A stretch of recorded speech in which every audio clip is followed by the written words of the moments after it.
The afternoon was warm, the sun filtering through the living room curtains, lighting up the old photos on the shelf. I was dusting the table when the phone rang.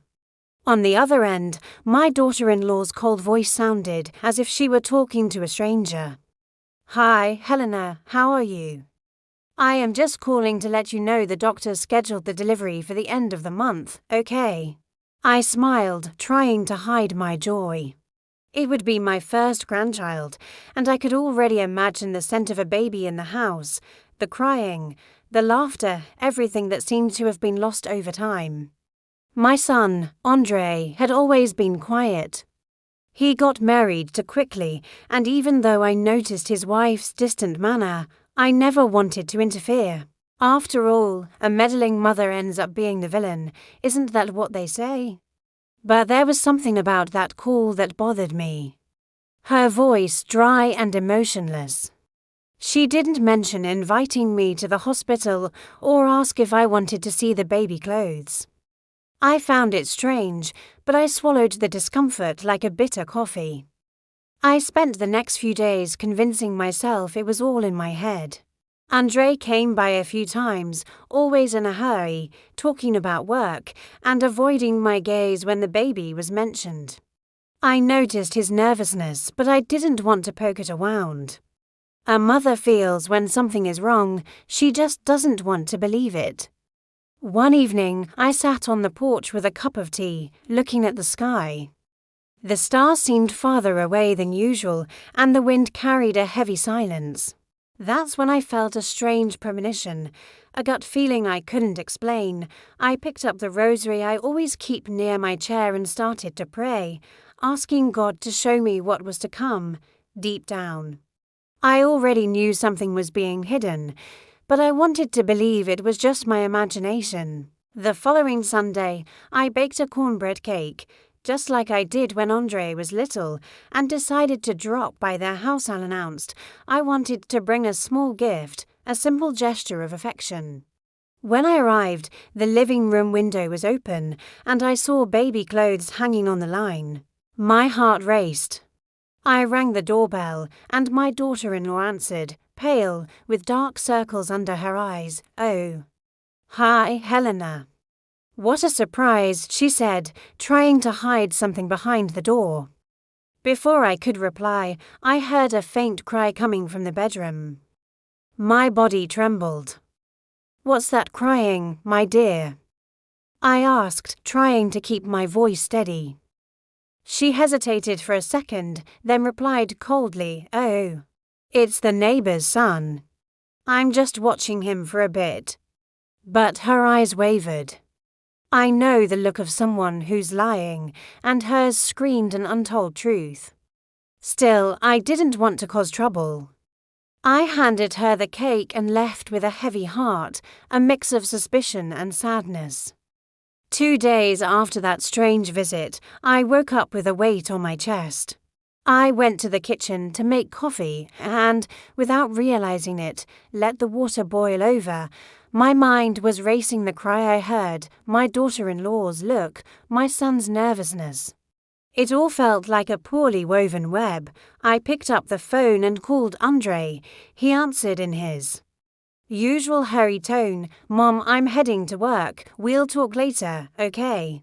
But before he could hang up, I asked, "Andre, has the baby been born yet?"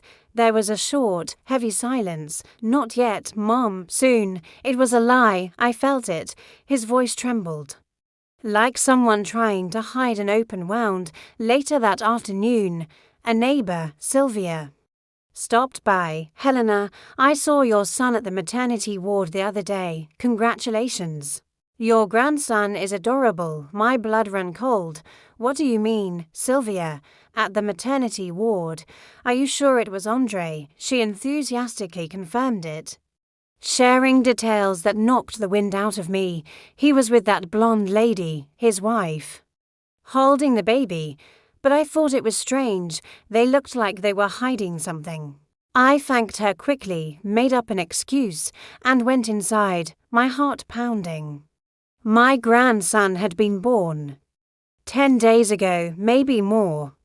And no one, absolutely no one, had told me. The next morning, I went to their house again. My daughter-in-law appeared with the same cold expression. I asked directly, when was my grandson born? She stared at me, crossed her arms, and replied, he was born 10 days ago. We decided not to tell you because we only want special people here. The words cut like a knife. I couldn't breathe. My voice failed me, but I managed to say, you took something from me that I can never get back. She just shrugged and slowly closed the door. As I walked home, something inside me changed. I was no longer the same. And if there was a hidden truth in this story, I was determined to find it no matter the cost. I couldn't let it go. I discreetly called a friend who worked at the city hospital and gently asked her to check the birth records for Andrea's baby. When she called back, the confirmation hit me like a ton of bricks. The birth had happened 12 days before they told me. And more, the father's name on the birth certificate was not Andre's. My whole body went cold. My hands trembled. It all made sense now, the contempt, the lies, the secrecy. My daughter-in-law was deceiving my son. I waited until the family lunch the following Sunday. After we ate, I asked everyone to stay.